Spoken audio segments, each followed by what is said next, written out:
نحمدہ و نصلی علی رسولہ الکریم اما بعد بسم اللہ الرحمن الرحیم۔ احباب ذی وقار، ایک لڑکا تھا یہودی جو حضور سید عالم صلی اللہ علیہ وسلم سے بہت محبت کیا کرتا تھا۔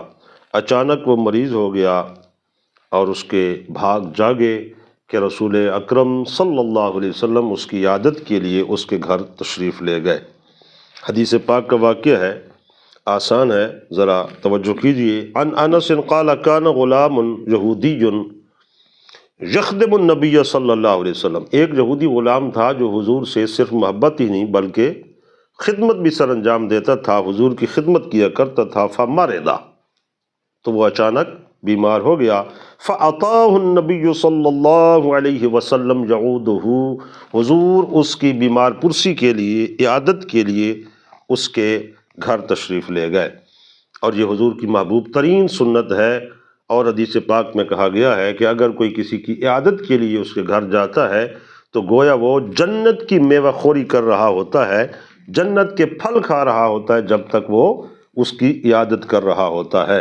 اور اسی طرح اور بھی بہرحال اس پہ کثرت سے احادیث ہیں کہ اللہ کے نبی صلی اللہ علیہ وسلم نے فرمایا اس کے لیے بشارت جنت ہے جو کسی مسلمان کی زیارت کے لیے یا عیادت کے لیے اس کے گھر جاتا ہے۔ فقعد عند رأسہ، حضور صلی اللہ علیہ وسلم تشریف لے گئے اور اس بچے کے سرہانے بیٹھ گئے۔ فقال له اسلم، تو اللہ کے نبی صلی اللہ علیہ وسلم نے اسلام اس پر پیش کیا، کیونکہ ان الدین عند اللہ الاسلام، اللہ کی بارگاہ میں صرف اسلام ہی محبوب اور مقبول ترین مذہب اور مسلک ہے، دین ہے۔ اس کے علاوہ اب سب جو ہیں دین منسوخ ہیں، اب صرف وہی کامیاب ہے حضور صلی اللہ علیہ وسلم کی بعثت کے بعد جو مسلمان ہے، جس نے اللہ اور اس کے رسول صلی اللہ علیہ وسلم پر کلمہ پڑھا اور مانا۔ تو حضور نے فرمایا اسلم، فناظر الی ابیہ، چونکہ اب وہ بچہ تھا تو اپنے باپ کی طرف دیکھا کہ شاید باپ مجھے ڈانٹے نہیں یا ناراض نہ ہو، اجازت لینے کی خاطر اس نے باپ کی طرف دیکھا۔ اب اس کا باپ چونکہ یہودی تھا تو اس وقت وہ نزع کی حالت میں ہے اور شدت میں ہے، اس کا آخری وقت نظر آ رہا ہے، تو باپ نے بھی اس سے شفقت کرتے ہوئے آگے کہا، وَهُوَ عِنْدَهُ، باپ ساتھ تھا۔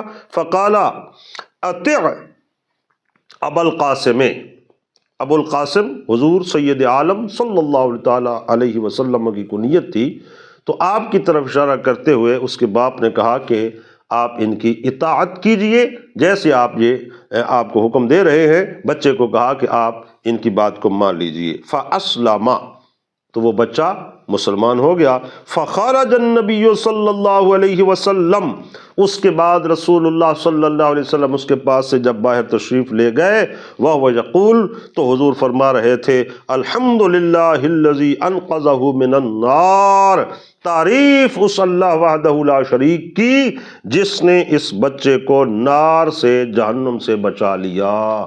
کہ گویا اسلام لایا، اور اسلام ایک ایسی چیز ہے جو پچھلے کفر کے سب گناہوں کو مٹا دیتا ہے اور بندے کو جنت کا مستحق بنا دیتا ہے۔ تو اس پر حضور صلی اللہ علیہ وسلم نے اللہ تعالیٰ کا شکر ادا کیا اور کلمہ حمد پڑھا۔